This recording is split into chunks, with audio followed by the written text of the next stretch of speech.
Welcome to the Fundraising Leadership Podcast, where we engage in lively and thoughtful conversations with professionals in the nonprofit world. I'm Janice Penning, and I'm here with my partner, Michelle Malloy Dillon. Hi, Michelle.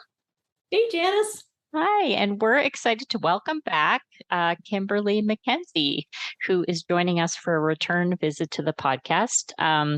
Kimberley is many things and in an evolution, I would say, in her life, and is now a co-active coach and the founder and CEO of the intersectionhub.ca. So welcome back, Kimberley.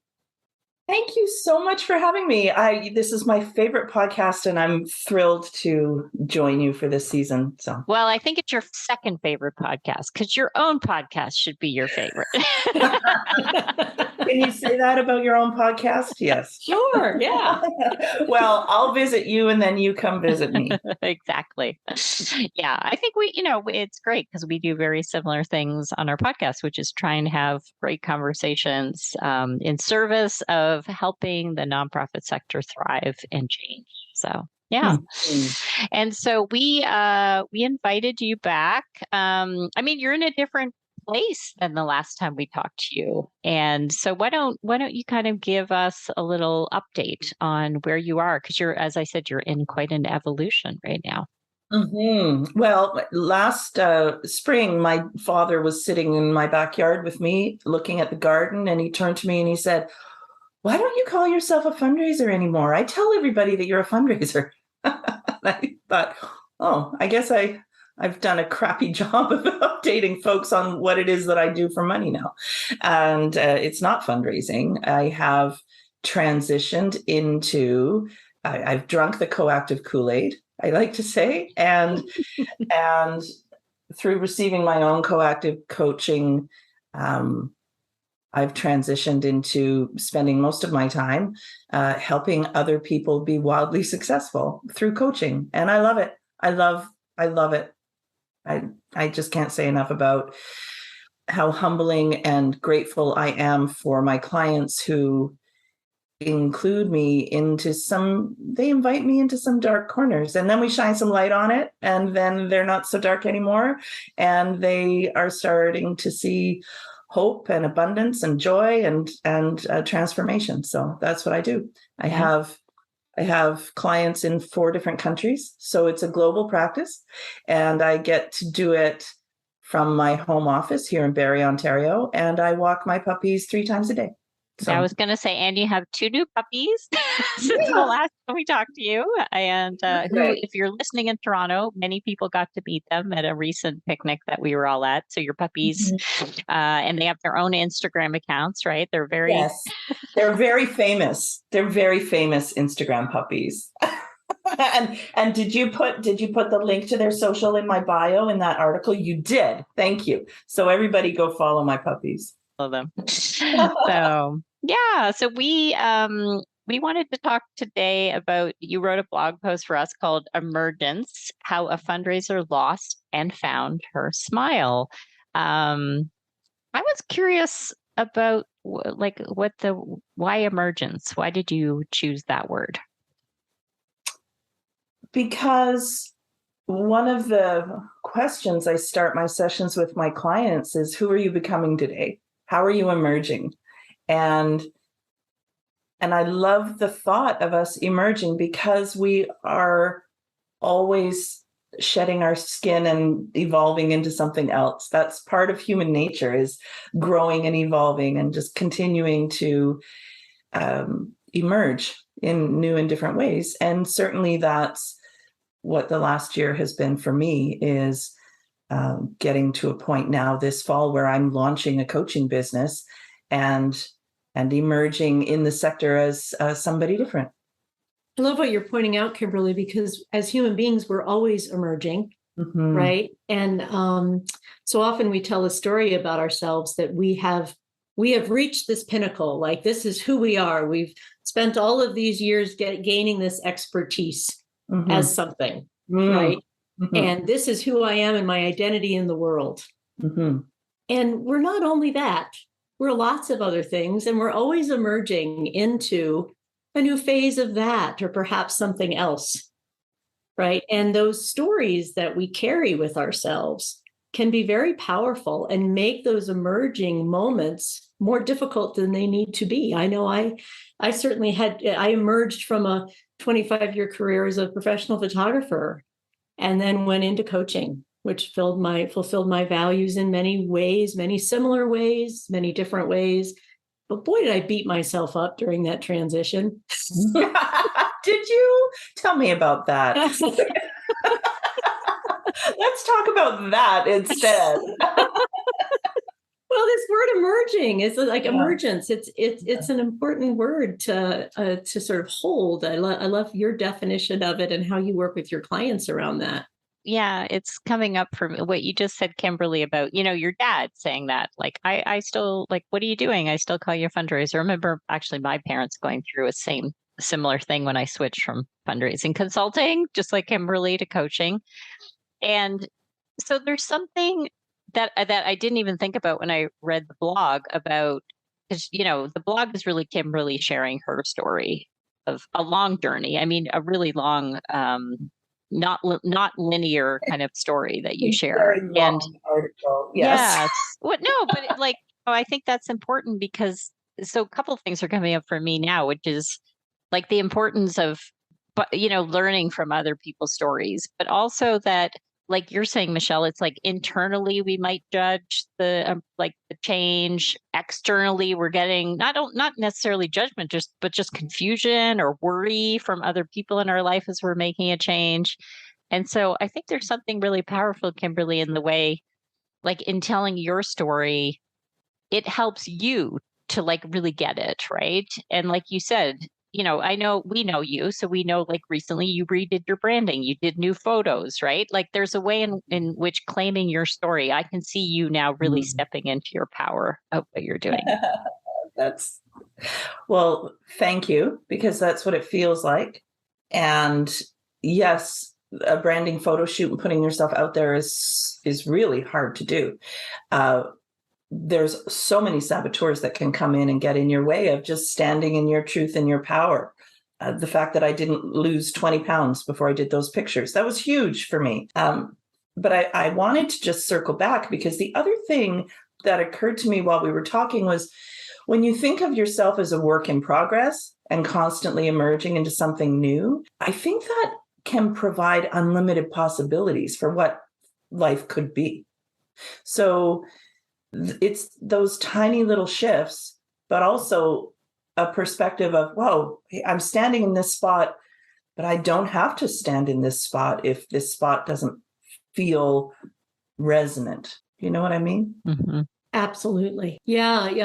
Well, we know, because all three of us are coaches, that we are always seeing our clients in that emerging. And oftentimes people come to a coach when they are in a definite moment of transition. Like, I'm transitioning into something new. How do I do it? Who am I being? Who do I want to be? What is it going to be? What are my goals?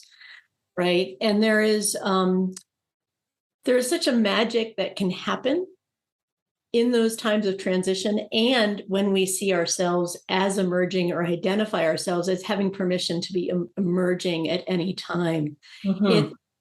It's a way of, how I see it is, it's sort of like a loosening of what we're holding tightly onto. Oh, yes. In order to loosen it up a little bit. And then we begin to notice other things that are opportunities that come our way.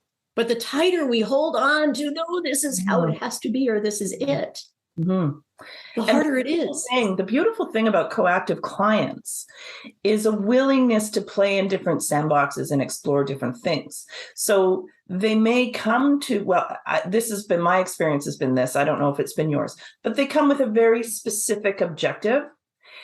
And then when you kind of tease it apart and explore other things, really the root topic or goal is very different from what they thought it was when they came into the relationship. Yeah. And we're all using the word coactive. And just for the benefit of our listeners, coactive coaching is a particular coaching philosophy where we are working with people who are being active in their lives. In other words, what are you doing? What are you accomplishing? What are your goals? Like all of these very real world kind of goals that we can talk about and are concrete and we can prove that we've done, right? And then there's the co part of coactive, which is who are we being in relation to the world around us? What is our experience of our life as we are doing those things and getting those things done? And without a balance between our relationship to the people, to ourselves, to our work and our mission and our values, and a relation to what we're getting done, if there's not a balance there, there's actually dissonance in our life. Mm-hmm. And what we always work with our clients is, what is the perfect balance for you to create resonance and forward momentum in a way that feels fulfilling? Mm-hmm. I'm so glad you just recorded that definition, because I'm still not nearly as good as at explaining it as you are. So thank you for that. And we should say that Michelle actually teaches. She is one of the front of the room leaders at the Coactive Institute. So we are lucky to have, yes, her brilliance in this. And, you know, what came up for me when you were both talking too, and I'd love you to speak to this, Kimberly, because I think what becomes clear in your post is that you have known your values, but there have been times, and like, if I'm saying this wrong, you correct me, but my sense was that you've always known your values, but you've been intentional about them at times. There's been an intrinsic motivation around them, and then you've lost touch with them. It's not like you didn't know them, but you've lost touch with them. Does that ring true for you? Absolutely, it does. Absolutely. I mean, I think back to that point where I transitioned from, I was, when my children were babies, I was, I guess I'm saying it about myself. So I would call myself a militant at-home mother. I was so committed to being at home with my children that it was hard for me to see any other way. And I know now that, so the transition to primary income earner was pivotal. So when that transition happened and our values were so clear in our family, we looked at, okay, am I really putting my family first now by transitioning into a primary income earner role? And at that time, we thought that would be what was best for our family. And then it wasn't. So they evolve over time, depending on your circumstances, and doing that check is critically important. Fast forward 20 years to my work as a consultant, when it was very externally driven, where it started to become about maintaining a six-figure income and being in demand. And that was not in alignment with who I am. And so that started to feel, the dissonance crept in. And it can happen without even knowing, which is why I like to ask folks, because I've experienced it myself. If you look back on this moment in your life, if 20 years from now, you look back right where you are now, would the memory of it make you smile? And that is just such a easy way for me. Yes, absolutely. Even though there's hard things that happen, but I'm in flow all the time now. And I think back to other periods of my life where I wasn't in flow, but then you get back in flow. And so I'm making a motion. I'm moving back and forth. Which doesn't work. I love the image of sort of weaving back and forth, because that's how life is. It's like, yes, we unintentionally sort of get away from what's most important to us or what our values are. Mm-hmm. And then if we have a consciousness around what is important, what's most important, we can steer back quicker, mm-hmm, or toward living our values and making choices that steer us in that other direction. And you're going to go away again. And then it's like, whoop, it's a course correction again. Being human is complicated. It's incredibly complicated. And then but what does this have to do with the charitable sector? I think that's the next thing. And what this has to do with the charitable sector is that I think we can work to improve. My wish would be that we can actually live a resonant, fulfilling, happy, abundant life and do good work in the world. And that's where this sector is broken. The toxicity in workplaces, the wage disparity, this idea that we can work in the charitable sector, but that means we're compromising a livable wage. All of these things need to change. So it is relevant. We're not just talking about rainbows and unicorns, but really helping people who work in the sector understand what their values are, why they show up every day, what they need to do to take care of themselves, how to create workplaces that feed your physical and mental health as well as your bank account. These are all things that we need to chip away at and change. And this article isn't about, I worked in some great organizations and overcame some big challenges. I'm proud of my resume for sure. And I'm still friends and serve on a board of directors with two of my former bosses. So,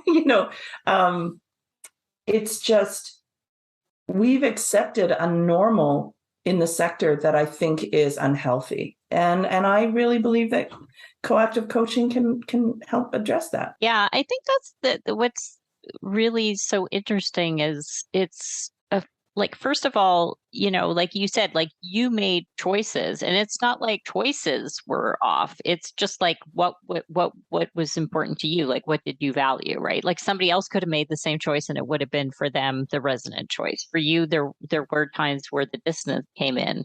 Mm-hmm. And I think I love what you're saying about like to me, there's one of the things that I love about coaching is really helping people see like what is important to them and the choices they want to make. But then if we don't actually systemically like address what's happening in the sector, where is there to go, right? Like it's sort of like sometimes if clients are in career transition, there's almost like this worry, like, well, am I going to find somewhere that like actually does offer what I want to do?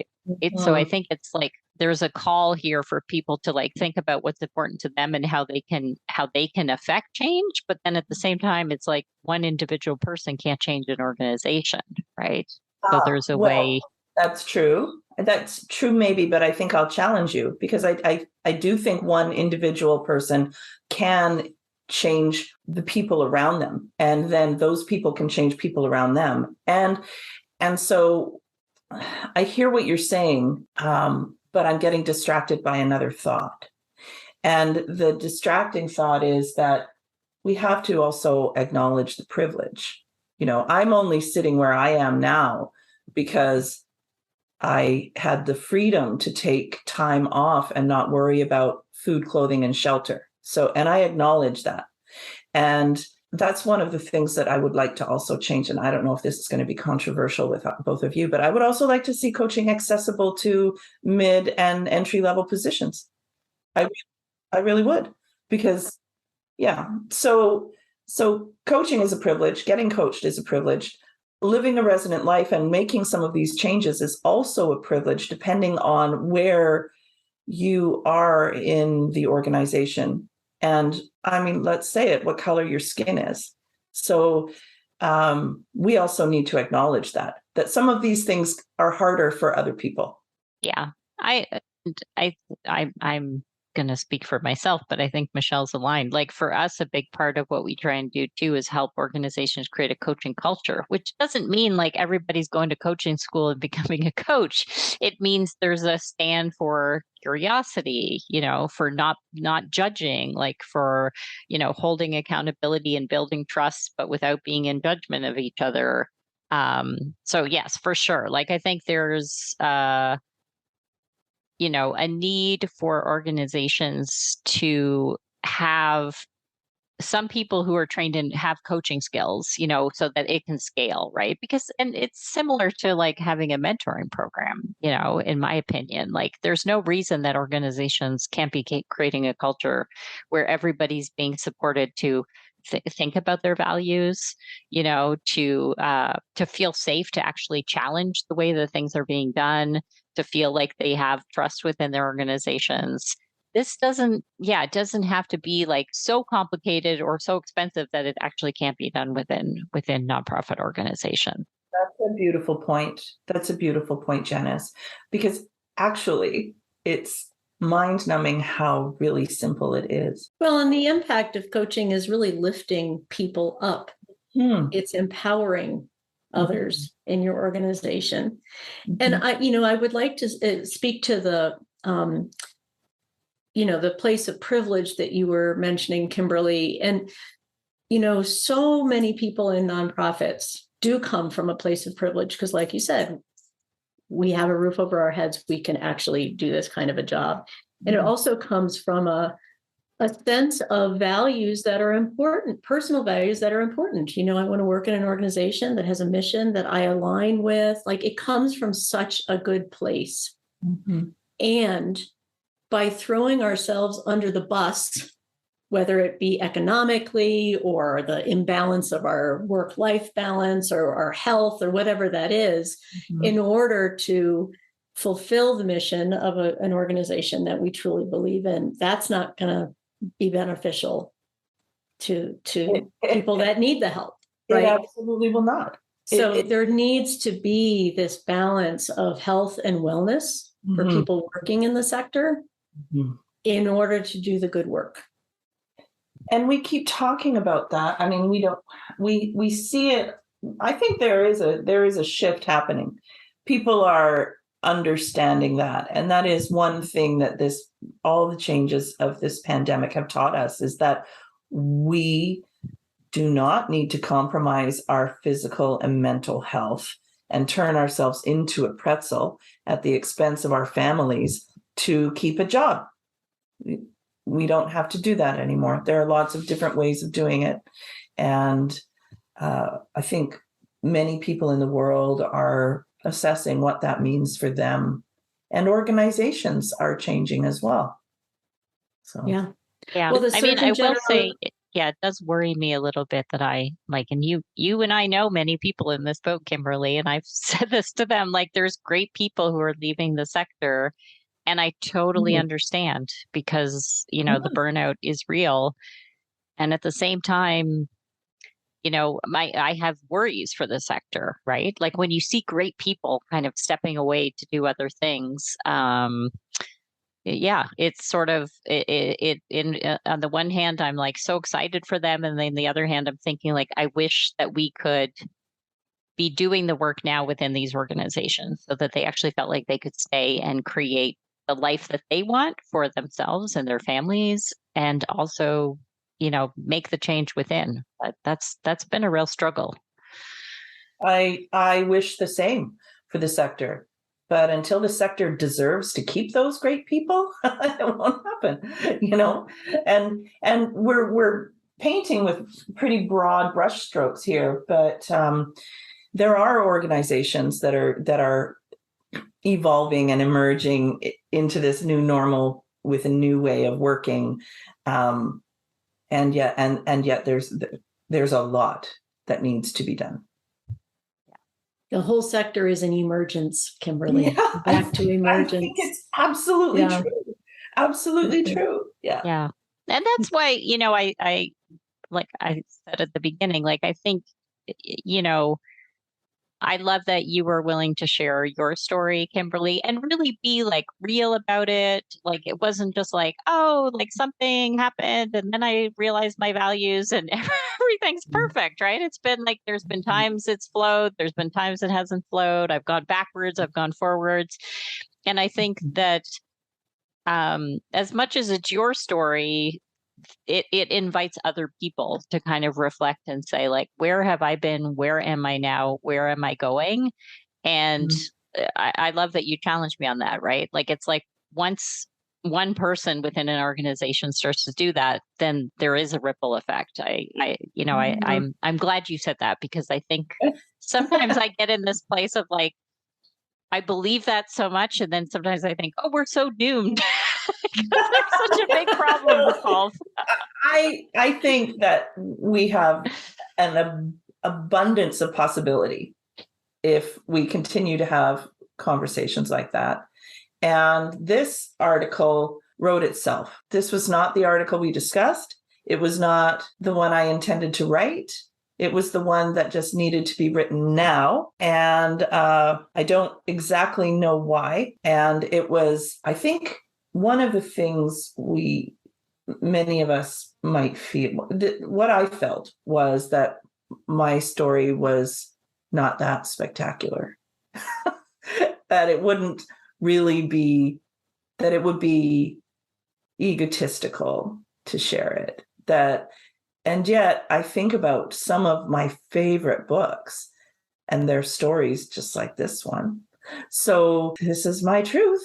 And then the beautiful thing, when you know who you are and where you've come from and what you value, and you can just be you, everything gets so much easier. It's just so much easier. And I want that for everybody. Well, Kimberly, we always like to give our audience something to try after our conversations. So, from your experience and your experience as a coach right now, what would you like members of our audience to try out? Well, I would invite them to do the same thing I did, to sit back and reflect and think about what they value and whether the actions that they're taking in life, the things that they're doing every day, are in alignment with what they really value in their heart. Take some time to really think about what's important to them, and it will be different for everybody.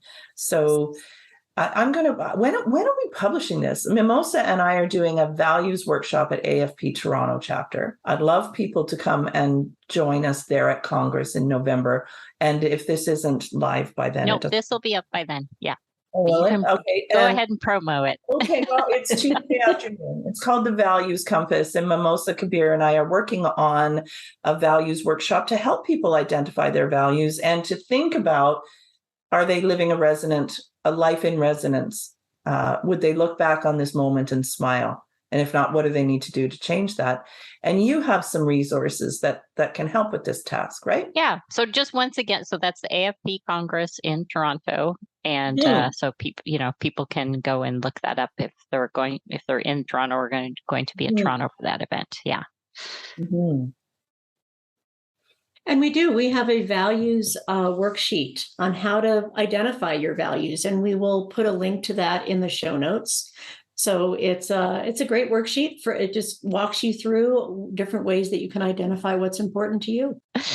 Yeah. And I just want to reiterate, say the smile question again, Kimberly. I think it's so important. 20 years from now, when you look back on this moment in your life, would the memory of it make you smile? And if it won't, then what do you need to do to get there? There are times when it's hard to smile. And that's the other thing about so openly sharing the failure of a marriage, the breakup of a family, the loss of a job. Life can be hard. You can do hard things though, and you can get your smile back. Yeah. And that's what I want for everybody. Yeah, I love it. I notice, one of the things we do in coactive coaching to help people uncover their values is to ask them to describe like very fulfilling, resonant moments in their life. And I'm struck by how often with clients, it's actually a very challenging time, but they feel really like this is important,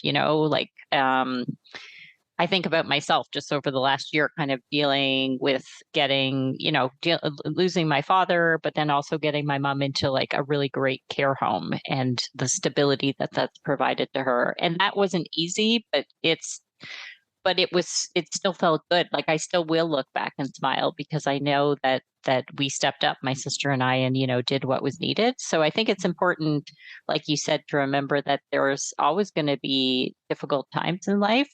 But when we're living our values, we can still look back on those times and say, yeah, like I was resilient. I got through it. I showed up. Well, and as the matriarch of a family with 10 people, 8 children and 6 stepchildren, I see some of the challenges that my kids are going through and how my values have helped me know how to respond to those things. Yeah. So it's important at work and it's important at home. And when you have your values so crystal clear that they can provide an anchor during tough times, things aren't so hard then.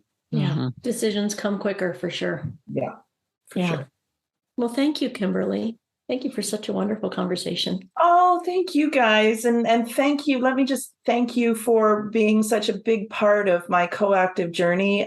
Janice dropped the seed years ago, and Michelle, you and I chatted about it, and I just chipped away at it. And here we are. Here we are. It's great. I really appreciate both of you. Thank you very much.